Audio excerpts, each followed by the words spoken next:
juga nih luar biasa. Jadi nggak ada pertentangan. Kita tidak percaya kepada tiga Allah ya, satu Allah, satu hakikat. Kalau dikatakan Allah itu roh, tapi Bapa, Roh Kudus dan Yesus adalah roh. Oke, baik ya, puji Tuhan kita bisa bersama. Selamat pagi saya ucapkan kepada jemaat. Selamat pagi. Bagaimana kalau kita? Baik. Semoga baik-baik ya, dan siap untuk mempelajari firman Tuhan. Ya.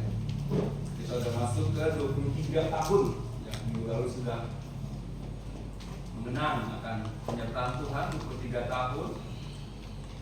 Tumbuh kuat tangguh dalam iman. Ya, berkaitan dengan pertumbuhan. Jadi saya pikir penting ya untuk ingat kembali tema kita, dan kita mau benar-benar memaksimalkan pertumbuhan rohani, dan kita akan membahas masalah tumbuh ya, supaya bisa kuat tumbuh pertumbuhan rohani. Baik, kita akan berdoa untuk memulai pembahasan kita. Mari kita berdoa. Bapa di surga, kami bersyukur hari ini dapat berkumpul untuk kembali sebagai jemaat, berkumpul untuk suatu tugas dan tanggung jawab sebagai orang percaya. Kami melaksanakan tugas amanat agung, kami mempelajari firman Tuhan, kami juga memberitakan firman Tuhan. Akan kami rindu orang-orang untuk bersama-sama kami untuk memuji muliakan nama-Mu, untuk mempelajari firman-Mu dan hidup mereka seturut dengan kehendak-Mu. Dan hari ini karena memimpin kami semua yang hadir, dan kami mengerti apa kehendak-Mu dalam hidup kami, dan kami semakin mengenal Kau. Di dalam nama Tuhan Yesus kami berdoa. Amin. Ya, saya ada arahan ya, untuk pembelajaran kita. Minta dibagikan.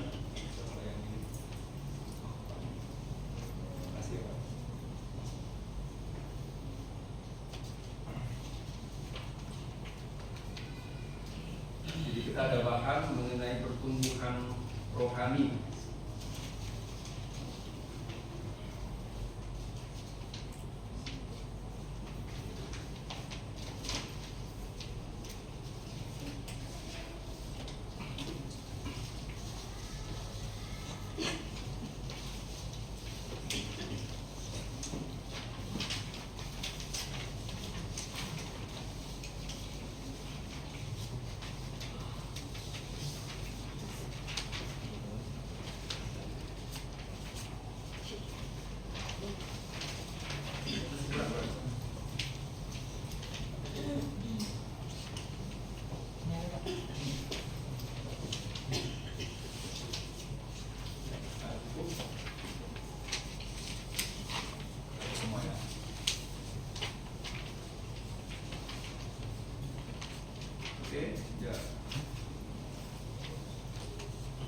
Minggu lalu khotbah di acara BUT, Bapak Gembala Swento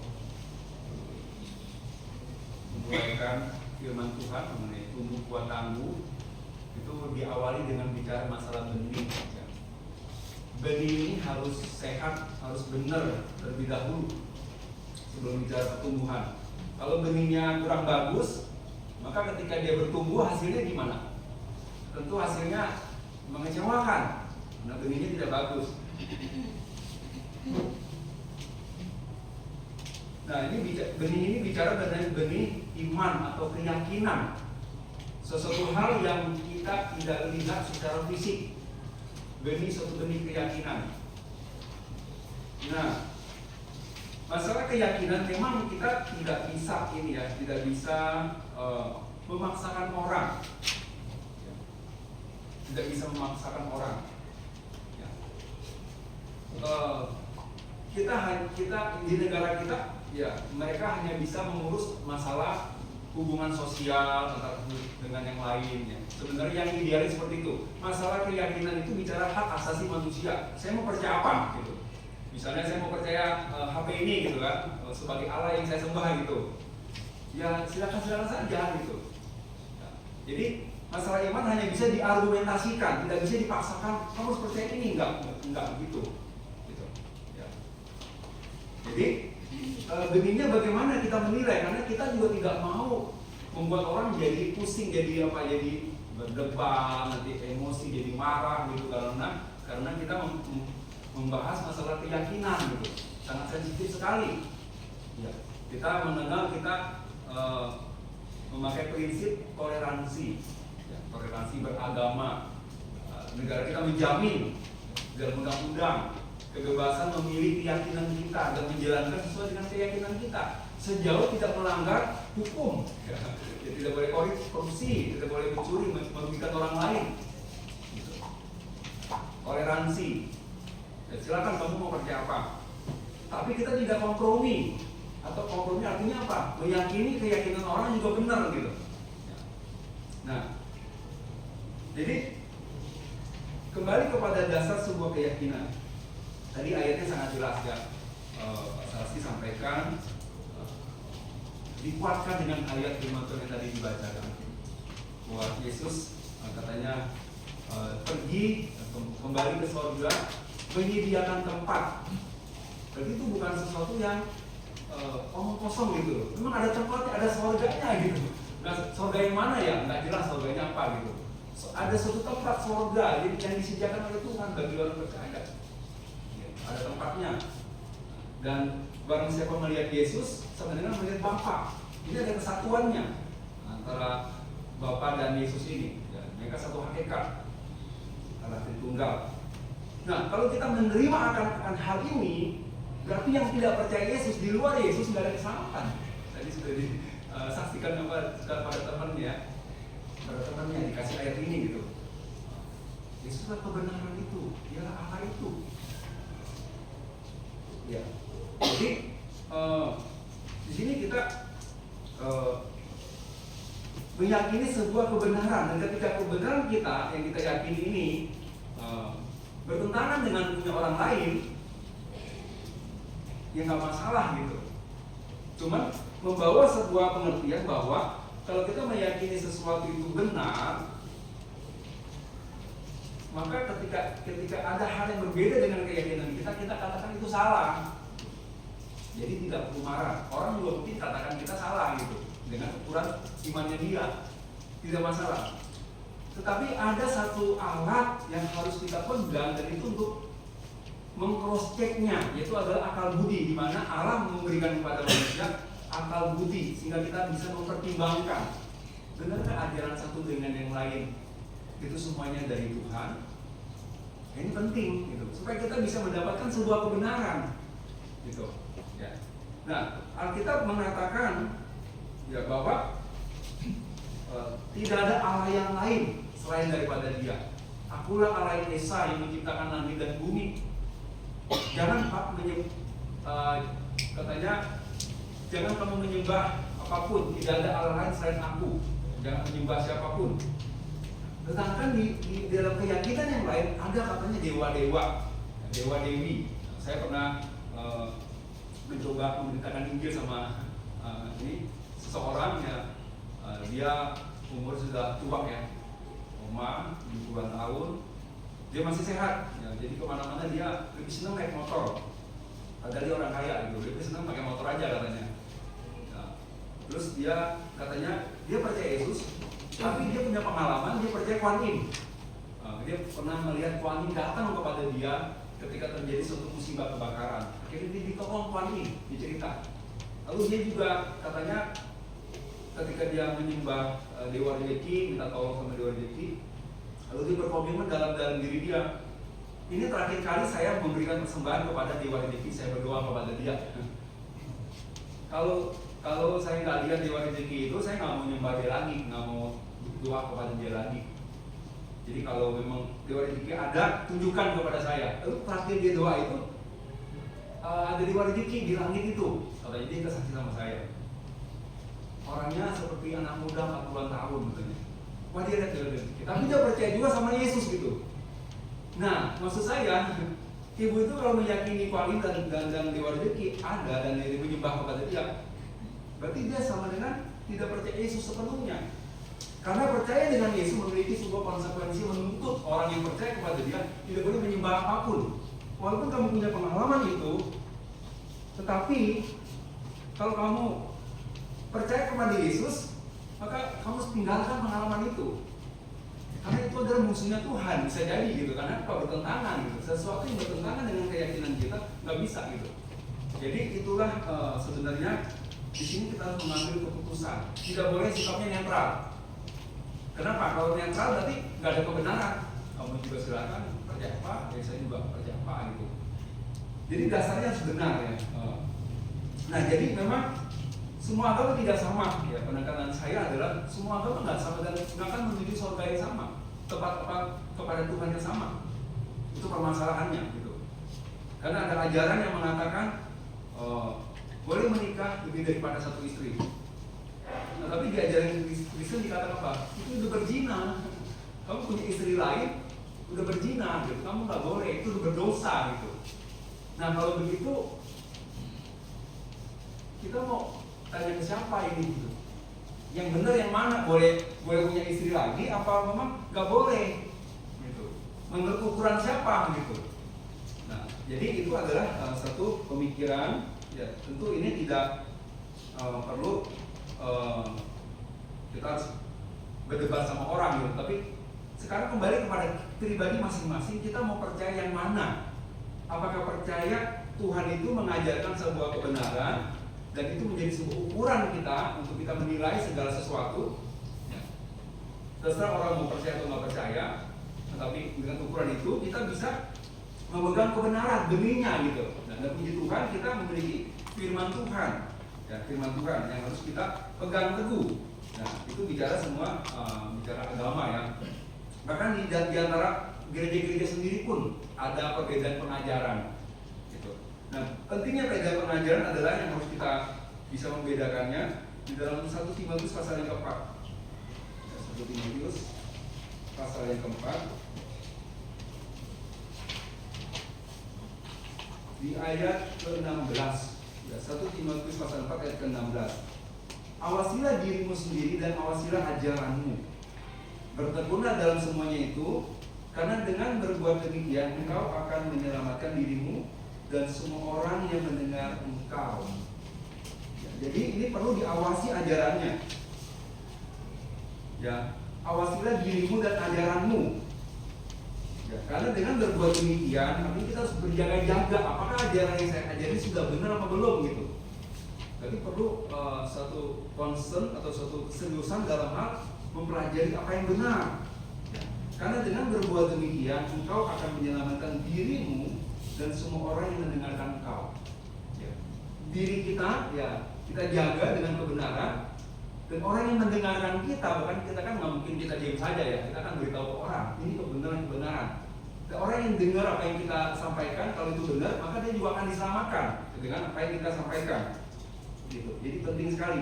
Jadi benihnya harus bagus, harus benar. Kita selalu mengecek kepada firman Tuhan. Nah, bicara mengenai tadi tumbuh kuat ya. Kuat dalam hal apa? Kuat dalam hal pengajaran. Artinya kita nggak hanya bicara, oh ya saya sudah selamat, sudah cukup. Saya nggak perlu lagi belajar kebenaran yang lain. Sudah cukup bagi saya, sudah selamat. Gitu.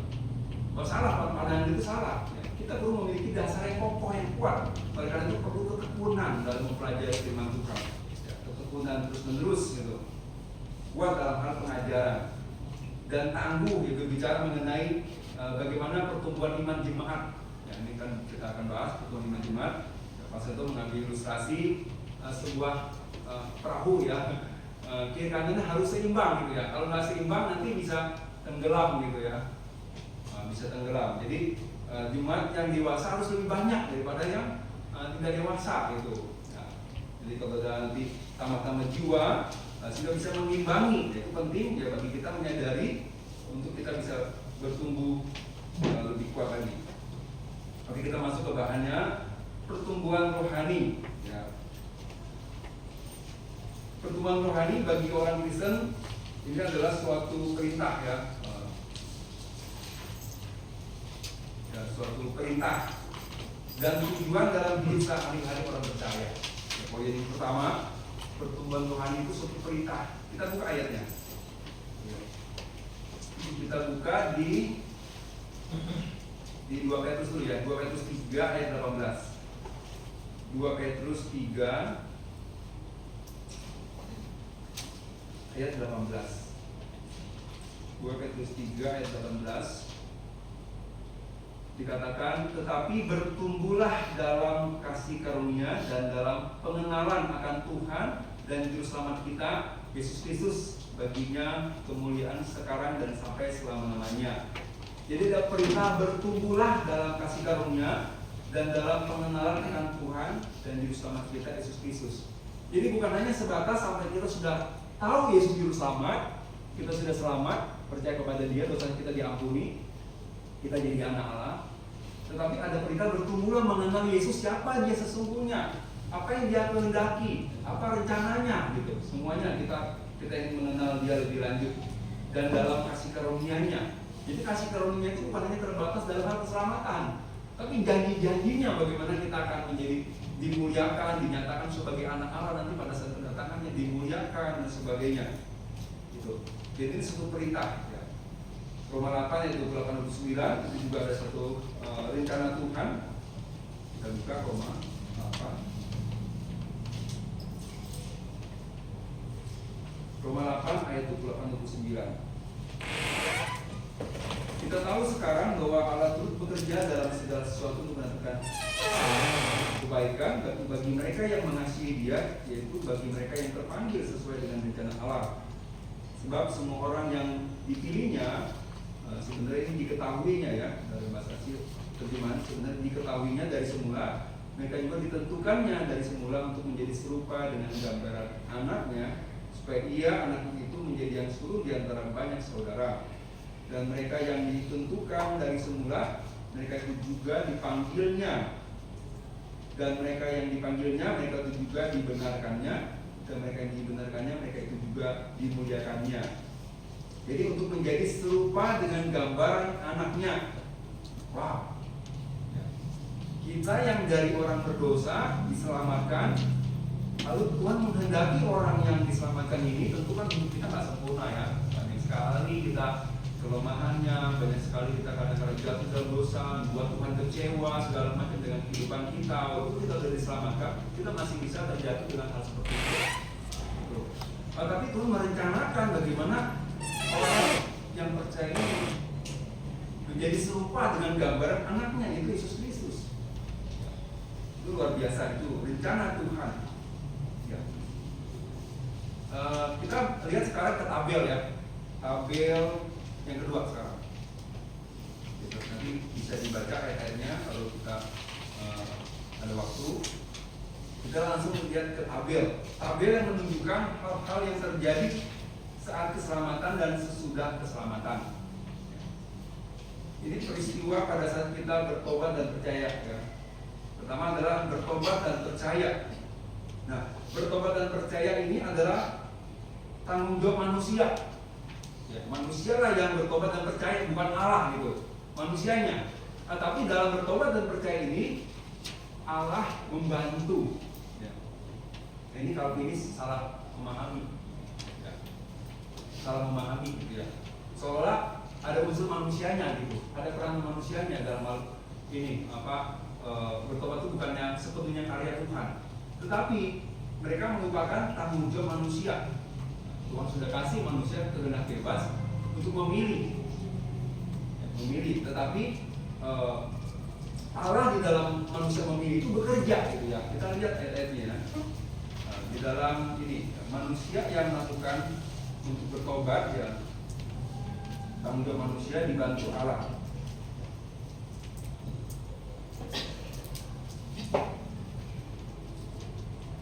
Yohanes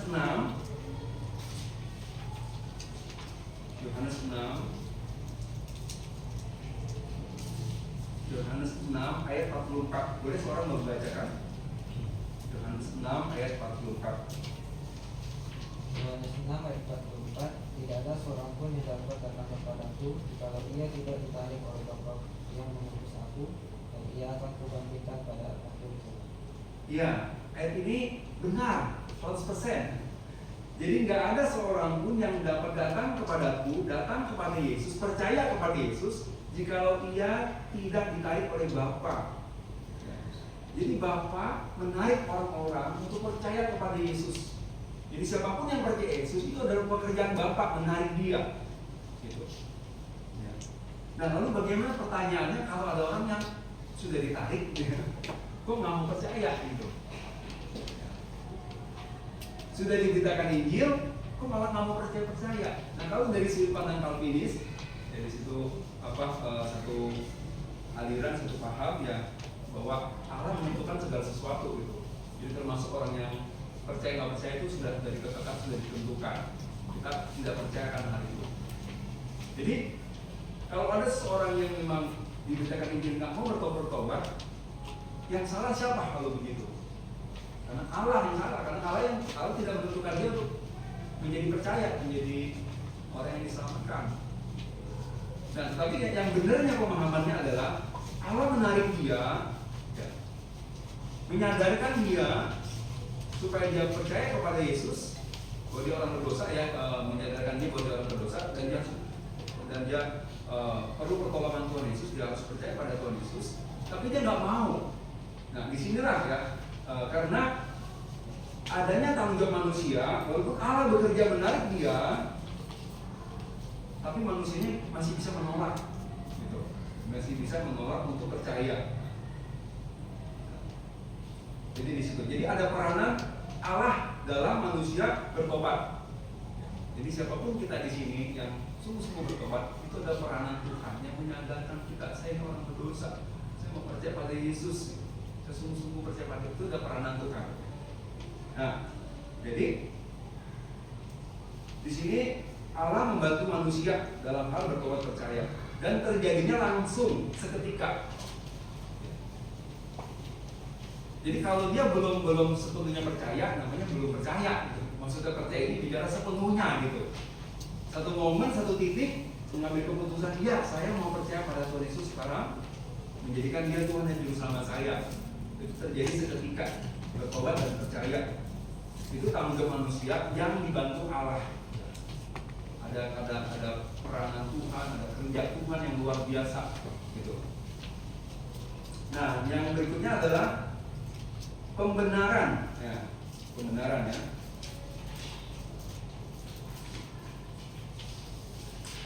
Pembenaran, kita lihat ayatnya di dalam Roma 4 ya. Roma pasal 4. Roma pasal 4 ayat 23 sampai 25, saya membacakannya. Kata-kata ini, yaitu hal ini diperhitungkan kepadanya, tidak ditulis untuk Abraham saja, tetapi ditulis juga untuk kita, sebab kepada kita pun Allah memperhitungkannya karena kita percaya. Ada kata-kata karena kita percaya kepada Dia yang telah membangkitkan Yesus Tuhan kita dari antara orang mati, yaitu Yesus yang telah diserahkan karena pelanggaran kita dan dibangkitkan karena pembenaran kita. Ya, ini pembenaran kita ya, pembenaran. Kita dibenarkan karena iman, karena percaya pada Yesus. Lalu di dalam Roma pasal 5 ayat 9, Roma 5:9, lebih-lebih karena kita sekarang telah dibenarkan oleh darahnya, kita pasti akan diselamatkan dari murka Allah. Ya, telah dibenarkan oleh darahnya. Ini pembenaran. Nah, pembenaran ini berbicara mengenai status ya, yudisial ya, status di mata hukum, di dalam pengadilan.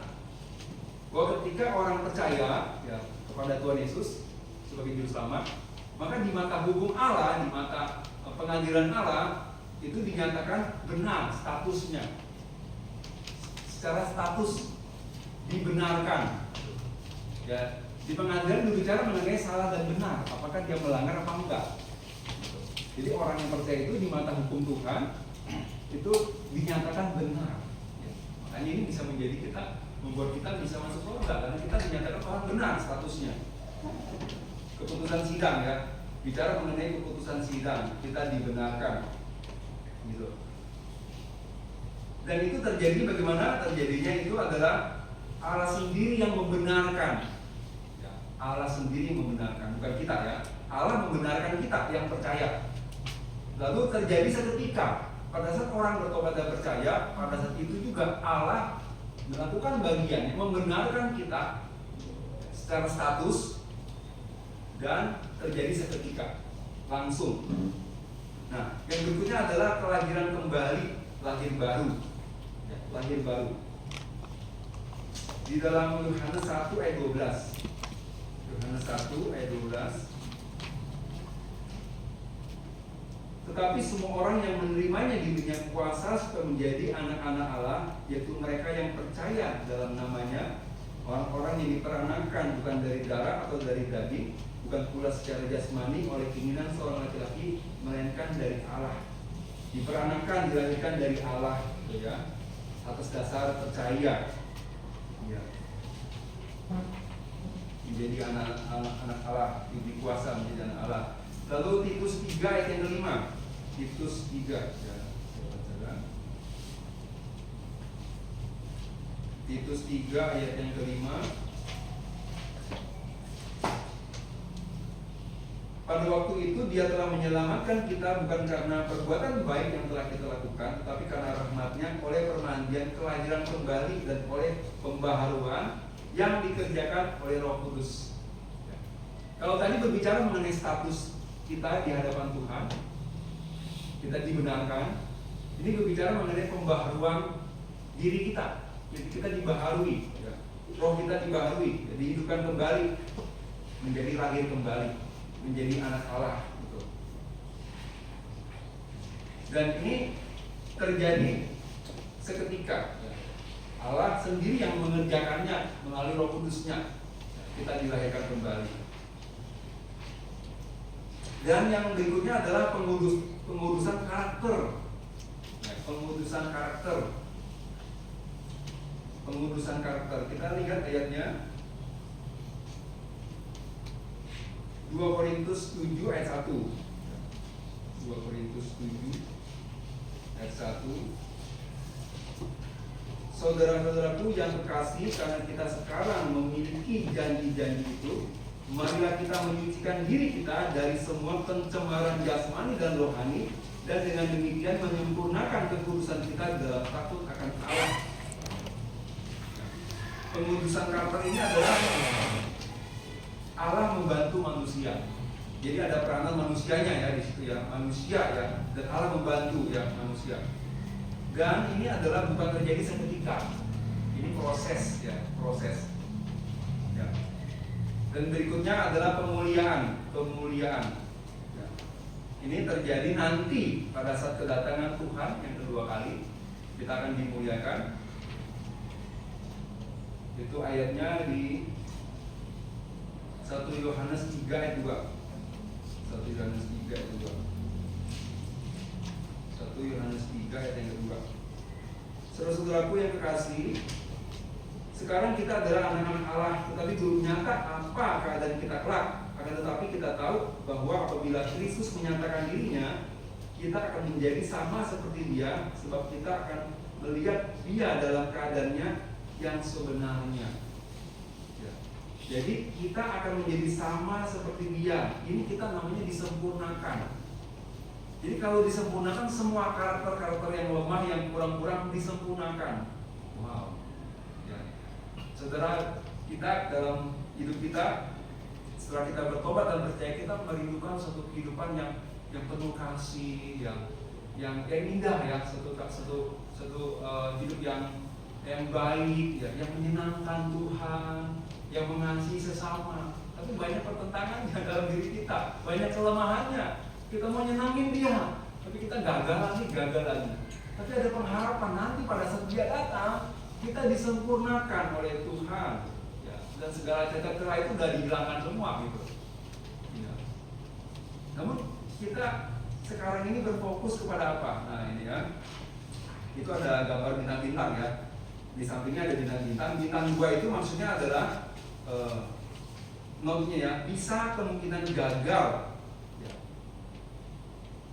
Bisa kemungkinan gagal karena ada tanggung jawab manusia, melibatkan respon manusia. Jadi masalah bertobat dan percaya dan pengudusan karakter itu ada bagian tanggung jawab manusia. Bisa gagal. Kenapa bisa gagal? Ya, kan itu ujung-ujungnya adalah keputusan manusia. Allah sudah bekerja sedemikian rupa, ayo percaya pada Tuhan, ayo bertobat. Tapi dia nggak mau bertobat. Sama dengan pengudusan karakter juga.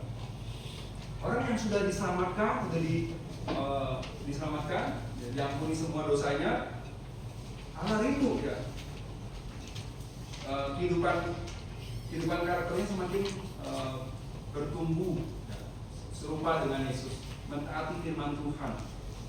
Tapi kadang-kadang banyak gagalnya ya. Ini bicara mengenai pertumbuhan rohani ya. Dan itu berlangsung terus-menerus ya. Bisa gagal ya. Tetapi masalah pemutusan karakter, sejauh kita tidak menyangkal Tuhan Yesus ya, kita masih lemah ya, masih yaitu bangun dalam dosa segala macam gitu. Kita mau bertumbuh rohani kita ya, mengalahkan keinginan daging kita ya. Itu tidak mengganggu masalah kita diselamatkan. Tetap kita selamat ya. Kenapa? Karena Tuhan melakukan pembenaran dan kelahiran baru dan pemuliaan itu atas dasar karena kita sudah bertobat gitu. Jadi bertobat dan percaya itu tanggung jawab manusia.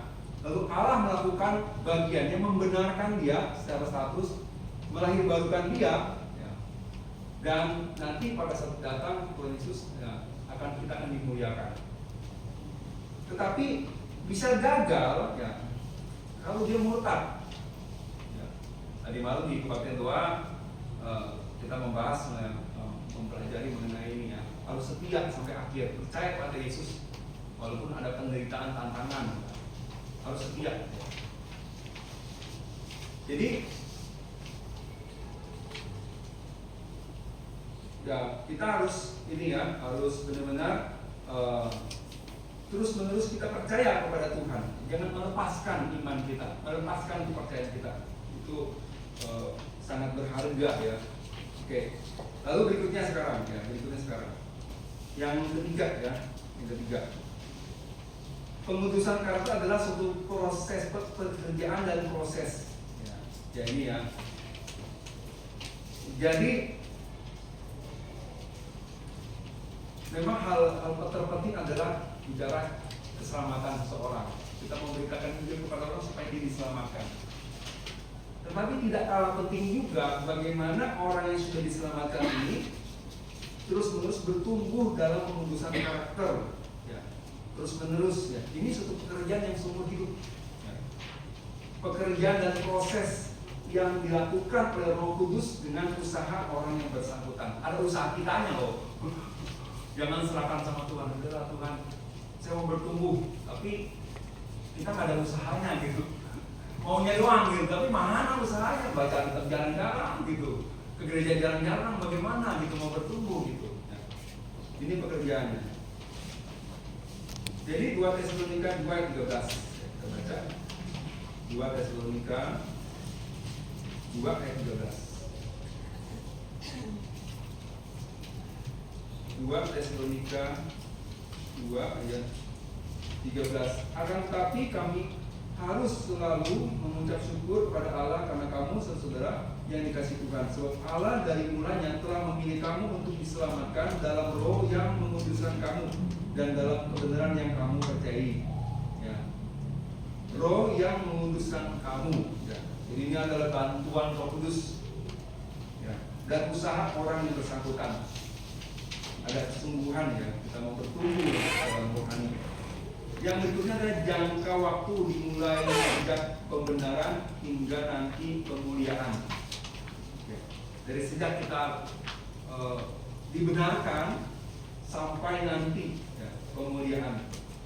Berarti ini seumur hidup kita di dunia ini, ya prosesnya itu, jangka waktunya itu, ya betapa lamanya gitu ya untuk bertumbuh itu. Nah ayat yang bagian yang kelima sekarang, yang kelima. Ada 3 jenis pemutusan berdasarkan waktu. Ya. Pemutusan posisi A ya, pemutusan posisi. 1 Korintus 6 ayat 11. 1 Korintus 6 ayat 11.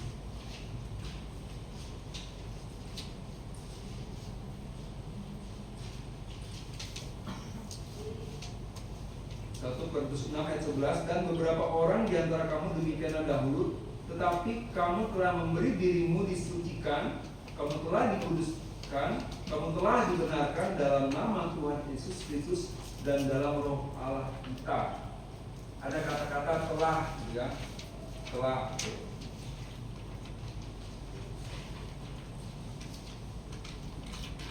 Ya, terjadi saat percaya, ya, terjadinya itu terjadi saat percaya, ya, telah, ya.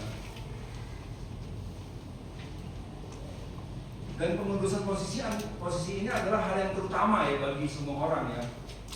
Jadi bagi semua orang harus mendapatkan pengundusan posisi. Kalau enggak masuk surga. Ya, ini penting. Ya. Ini harus mendapatkan hal yang utama. Jadi kalau kita mungkin ada teman yang ya tadi yang seperti Pak Serasi ya, temannya punya pacar yang belum seiman gitu ya. Temennya juga dari Katolik juga ya, perlu diluruskan juga imannya gitu. Ya, jadi yang utama adalah bicara ya sungguh-sungguh percaya dulu kepada Tuhan Yesus agar dibenarkan, agar dikuduskan, ya. Gitu. Ini penting ya. Jadi apapun masalah orang, utamanya kita bawa kepada ini. Kamu harus percaya pada Yesus dulu, ya karena kalau enggak bermasalah. Kamu ngurusin masalah dunia segala macam. Tapi kalau belum percaya Yesus, tiba-tiba kamu dipanggil Tuhan, nggak ada kesempatan lagi gitu ya. Jadi ini yang utama pengundusan posisi terjadi pada saat percaya. Dan kedua, yang B ini pengundusan progresif. Ya, progresif ini bicara terus menerus ya, bertumbuh, dia ada pertumbuhannya, ada perkembangannya gitu. Terjadi saat bertumbuh. Yohanes 17 ayat 19. Yohanes 17 ayat 19. Dan aku menguduskan diriku bagi mereka supaya mereka pun dikuduskan dalam kebenaran. Ya, mereka pun dikuduskan dalam kebenaran. Kita dikuduskan dalam kebenaran. Ayat 17-nya naik ke atas. 17. Kuduskanlah mereka dalam kebenaran. Firman-Mu adalah kebenaran. Jadi firman Tuhan ini adalah untuk menguduskan kita juga. Makanya perlu membaca firman Tuhan agar ini bisa mengkoreksi kita, membersihkan kita, menguduskan kita. Lalu yang berikutnya adalah pengudusan percaya. Pengudusan progresif ini berlangsung ini nanti ya, nanti akan kita buka. Jadi berlangsung terus menerus ya dari pembenaran hingga nanti pemulihan. Pengudusan progresif terjadi saat bertumbuh. Nah, ini menjadi masalah utama bagi orang yang percaya. Tadi masalah yang orang yang belum percaya itu masalah utamanya adalah pengudusan posisinya. Dia masih bermasalah gitu. Kalau bermasalah berarti nggak bisa masuk surga gitu. Ya. Tetapi bagi orang yang sudah percaya, permasalahan akan muncul dalam pengudusan progresif ini.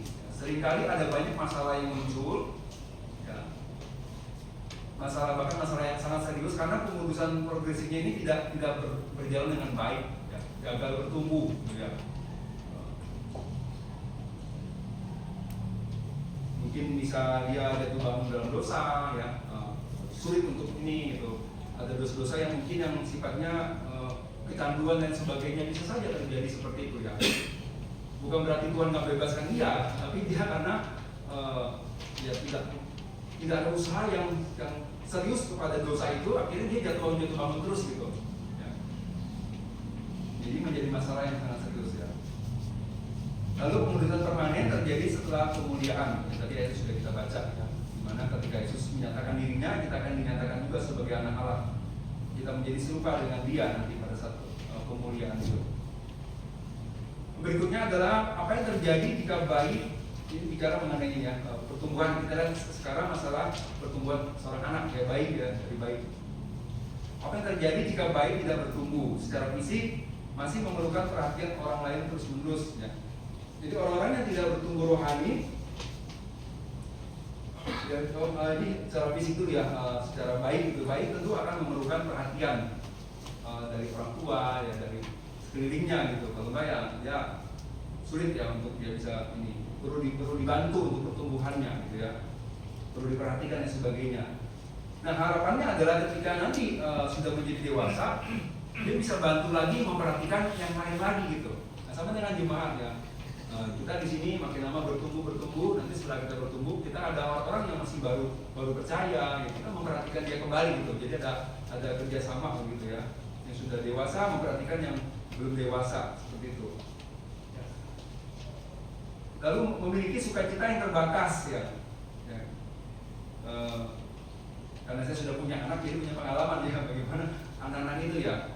Seringkali anak-anak itu gampang kecewa gitu ya. Jika aku mau ini, jangan dulu langsung sedih dia. Dia nggak berpikir dulu kenapa jangan. Dia coba pikirkan dulu kenapa dia nggak boleh gitu. Pikir dulu, jangan langsung sedih, jangan langsung nangis gitu. Aku mau ikut-ikut, jangan dulu deh. Nah, ketika kata jangan itu langsung dia sedih gitu. Ya gampang dia sukacitanya gampang hilang gitu. Nah, jadi orang yang tidak bertumbuh rohani akan menjadi memiliki sukacita yang terbatas ya. 1 Yohanes 1 ayat 4. 1 Yohanes 1 ayat 4. Dan semuanya itu kami tuliskan kepada kamu supaya sukacita kami menjadi sempurna. Ya, sukacita kami dan sukacita kita ya, sebenarnya kita menjadi sempurna. Ya. Jadi ini menuliskan firman ya, firman itu dituliskan ya. Jadi kalau kita mengenal Tuhan, ya, mengenal firman-Nya, kita akan menambah sukacita. Gitu. Yang biasa kalau bayi rohani itu belum begitu mengenal Tuhan ya, belum banyak hal yang dia kenal. Jadi gampang-gampang ini, gampang sedih ya, gampang hilang sukacita gitu. Yang berikutnya adalah secara fisik tidak mampu melayani orang lain ya, karena masih kecil ya belum bisa bantu melayani gitu. Nah, tapi si Grace ini udah cukup besar ya, udah bisa bantu yang dia bisa bantu gitu. Jadi karena sudah makin bertumbuh gitu. Sama dengan secara rohani ya, nanti bisa juga yang sudah bertumbuh bisa melayani lagi gitu. Oke, yang B ya secara rohani ya, tadi secara fisiknya. Secara rohani sekarang Ibrani 5 ayat 11 sampai 14.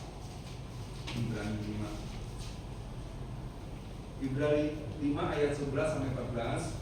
Tentang hal itu banyak yang harus kami katakan, tetapi yang sukar untuk dijelaskan karena kamu telah lamban dalam hal mendengarkan.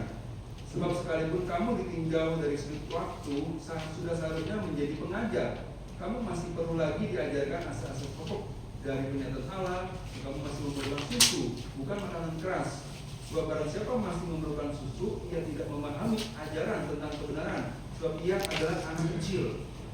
Gitu. Ini ya ayat 14. Tetapi makanan keras adalah untuk orang dewasa yang karena mempunyai panca indera yang terlatih untuk membedakan yang baik daripada yang jahat. Ya. Nah, masalah pertumbuhan ini belum sampai ya. Kalau ini kan bicara harusnya dari sudut waktu, ini udah jadi pengajar ini, udah lama ini. Ya, tetapi kok masih perlu susu gitu ya, tidak bertumbuh-tumbuh ya. Ya, tapi meskipun masih kategori seperti ini masih dia diselamatkan ya. Masih diselamatkan. Tetapi ada bahayanya, ya, namanya anak-anak kan gampang disesatkan ya. Bisa disesatkan, itu yang bahayanya gitu. Kalau orang tidak mau bertumbuh secara rohani, maka akan ada bahaya-bahaya gitu. Yang pertama adalah bahayanya yang pertama diombang-ambingkan. Ya. Efesus 4 ayat 14. Efesus 4 ayat 14. Sehingga kita bukan lagi anak-anak yang diombang-ambingkan oleh rupa-rupa angin pengajaran, oleh permainan palsu manusia dalam kelicikan mereka yang menyesatkan. Ya. Jadi diombang-ambingkan oleh angin pengajaran. Dan betapa banyaknya sekarang ajaran yang menyesatkan. Ya. Jadi kita harus tegas ya dalam hal pengajaran ini. Benar apa salah gitu? Sesat nggak ini ajarannya ini? Jadi kita jangan ragu-ragu menyatakan itu salah, itu sesat. Gitu. Kenapa? Karena kita udah ngerti kebenaran. Jadi kita harus dengan jelas ya membedakan mana benar mana salah gitu. Kenapa? Kalau nggak seperti itu, maka kita akan disesatkan. Ya, dia juga sama kok mengajarkan kebenaran, di gereja ini juga sama. Tetapi kalau kita selidiki, mereka mengajarkan sesuatu yang bertentangan dengan firman Tuhan. Itu kita harus berhati-hati. Nah, orang yang dewasa rohani bisa mengerti gitu, bisa memahaminya. Jadi penting tadi untuk pertumbuhan rohani ini bicara ada peranan manusianya. Jadi mau nggak kita bertumbuh rohani? Karena sangat penting ya, supaya kita nggak memahamikan. Ya mungkin masalah-masalah dan juga hal-hal yang kayak misalnya sakit penyakit gitu. Itu ada saudara saya bilang suruh pergi ke tabib ini gitu, ke dukun ini gitu. Gimana Pak? Boleh nggak Pak gitu? sana gitu, atau pengobatan-pengobatan yang pakai ilmu-ilmu gitu. Nah, ya jadi dalam hal itu dia masih belum mengerti gitu, perlu dibimbing gitu. Oh ya itu ya, tidak boleh kita ke sana gitu. Ya, jadi hal seperti itu harusnya sudah bisa dipahami gitu ya. Jadi masih perlu dibimbing ya, karena dipahami kan nanti ada saran-saran dari keluarga, dari saudara gitu. Ya. Nah, kalau kita belum dewasa rohani, kita akan terbawa-bawa gitu. Ya. Jadi jangan sampai diombang-ambingkan, perlu pertumbuhan iman. Yang berikutnya mementingkan diri sendiri. Dan ini Filipi 2 ayat 3 sampai 5. Jadi lebih mementingkan diri sendiri. Ya. Orang tidak bertumbuh rohaninya, tapi karena mementingkan diri sendiri. Filipi 2 ayat yang 3 sampai 5. Filipi 2 3 sampai 5. Dengan tidak mencari kepentingan diri sendiri atau puji-pujian yang sia-sia, sebaliknya hendaklah dengan rendah hati yang seorang menganggap yang lain lebih utama daripada dirinya sendiri. Dan janganlah tiap orang hanya mementingkan kepentingan sendiri, tapi kepentingan orang lain juga. Hendaklah kamu dalam hidupmu bersama menaruh pikiran dan perasaan yang terdapat dalam Kristus Yesus. Jadi ini nasihat Paulus kepada jemaat di Filipi agar memperhatikan kepentingan orang lain, ya. Jangan memperhatikan kepentingan diri sendiri. Ya, saudara, ciri-ciri rohani yang belum bertumbuh gitu, ya, yang kurang bertumbuh. Dan yang ketiga, ya ada depresi, yang mudah putus asa, ya. Kalau secara rohani tidak bertumbuh, akan menimbulkan banyak masalah, ya. Akan menimbulkan banyak masalah. Ya karena kita di lingkungan yang ini ya, yang banyak pengaruh duniawinya ya. Kayak di medsos begitu ya, di media sosial, ya Facebook segala macam, itu banyak ya hal-hal yang membuat kita jadi tergoda ya untuk kayaknya ini orang apa enak sekali ya kehidupannya gitu ya, jalan-jalan kemana gitu, makan-makan enak gitu ya. Sedangkan kalau kita bagaimana gitu ya, oh apa ini jadi terlalu duniawi pemikirannya gitu. Nah, jadi akhirnya aduh gimana nih gitu ya. Dan jadi bisa banyak masalah gitu ya, sehingga nggak puas dengan kehidupan ya. Tuhan sudah menyelamatkan kita, dia nggak puas gitu ya, sehingga gampang terombang-ambing masalah-masalah gitu. Lalu ada suka memecah belah, ya ini bicara di Korintus ya, di mana mereka aku golongan Paulus, aku golongan Apolos, aku golongan Petrus gitu. Suka memecah belah, jadi mementingkan kepentingannya sendiri gitu ya, jadi memecah belah. Dan yang kelima, tidak ada pikiran tentang tahta pengadilan Kristus. Ya, jadi ya hidupnya ya sekarangnya aja gitu, nggak memikirkan masa depan gitu, bahwa nanti kita ada upah di sorga segala macam ya, bahwa apa yang kita lakukan di dunia ini akan dihitung sebagai upah kita di sorga gitu. Jadi tidak ada pengharapan ke situ gitu. Dan banyak masalah ya. Nah, ada pandangan yang salah, kadang-kadang berkata apa? Jangan terlalu rohani. Kalau terlalu rohani banyak masalah nanti. Itu kebalikannya dari sini gitu ya. Justru kalau nggak bertumbuh rohani malah banyak masalah gitu. Ya, penting bertumbuh rohani. Ya, kiranya dengan ini saya sudahi sampai di sini. Karena waktu juga. Ya. Tanggung lah ya, tanggung ya. Tanggung deh. Alasan untuk bertumbuh ya. Alasan untuk bertumbuh, kita lanjut lagi. Mengikuti contoh Tuhan Yesus, ini Lukas 2 ayat 52. Lukas 2 ayat 52. Dan Yesus makin bertambah besar dan bertambah hikmatnya dan besarnya dan makin dikasihi oleh Allah dan manusia. Nah, mengikuti contoh Tuhan Yesus dalam pertumbuhannya. Ya, Yesus itu kan Allah ya. Dia Allah yang menjadi manusia. Dan di dalam kealahan ini, ya itu sudah sempurna. Ya, Allah tidak mungkin bertumbuh menjadi baik karena apa? Dia sudah baik secara sempurna gitu ya. Nggak ada dia dikatakan lebih baik lagi, nggak ada ya. Jadi Allah sudah sempurna dalam hal kebaikan kasihnya gitu. Nggak bisa bertumbuh lagi ya. Tidak bisa bertumbuh. Itu sudah maksimalnya gitu. Allah sempurna. Ya, namun ketika Allah menjadi manusia, maka ya secara misteri ya kita nggak tahu bagaimana prosesnya ya. dia bertambah hikmatnya. Bukan hanya fisiknya aja dia bertumbuh dari bayi ya, bertumbuh, tapi secara hikmatnya, pengertiannya dia bertumbuh juga. Padahal dia Allah yang sumber hikmat, tapi dia bertumbuh juga waktu dia jadi jasmani gitu ya, waktu dia berubah jadi manusia, menjadi manusia, dia bertambah hikmatnya gitu. Ya. Jadi Tuhan Yesus bertumbuh dan juga makanya kan ketika Tuhan Yesus sekitar 12 tahun dia ke bait Allah berdiskusi dengan para ahli Taurat di situ, hikmatnya luar biasa ini anak ini gitu. Ya, luar biasa Tuhan Yesus ini bertanya jawabnya pintar gitu. Kan karena ada pertumbuhan hikmatnya itu. Ya. Itu suatu rahasia ya. Apakah Yesus belajar juga seperti manusia pada umumnya gitu, belajar membaca, belajar ini gitu ya. Bagaimana itu? Tapi kita mengatakan dia bertumbuh. Yang berikutnya adalah perintah untuk orang Kristen. Tadi yang sudah kita bacakan, jika terus bertumbuhlah, ya, ada perintahnya. Dan karena itu adalah rencana Allah, tadi sudah kita baca juga Roma 8. Dan karena akan menghindarkan masalah, ya, menghindarkan masalah secara rohani, ya, pengajaran, juga masalah kehidupan kita, ya, dan banyak dihindari. Jadi kesimpulannya adalah pertumbuhan rohani ini adalah masalah yang penting ya setelah kita diselamatkan. Kita nggak memikirkan pasti masuk surga apa enggak gitu. Kalau kita sudah percaya pasti masuk surga. Tapi sekarang kita pikirkan bagaimana kita bertumbuh rohani bisa dipakai Tuhan kalau kita bertumbuh itu. Ya, luar biasa ya. Dan ada semangat, ada sukacita, ada ketekunan, ada kesabaran, semuanya itu kita akan bertumbuh.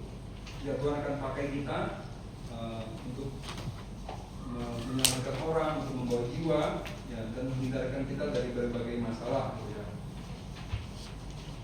Dan Roh Kudus membantu kita dalam pertumbuhan, dan ada firman Tuhan yang harus kita baca supaya kita semakin bertumbuh, dan kiranya iman kita bisa menjadi kuat, menjadi tangguh, ya. Amin. Mari kita doa. Bapa di surga, kami sudah membahas firman-Mu mengenai pertumbuhan rohani. Ini adalah suatu perintah bagi kami sebagai orang yang percaya bahwa kami dalam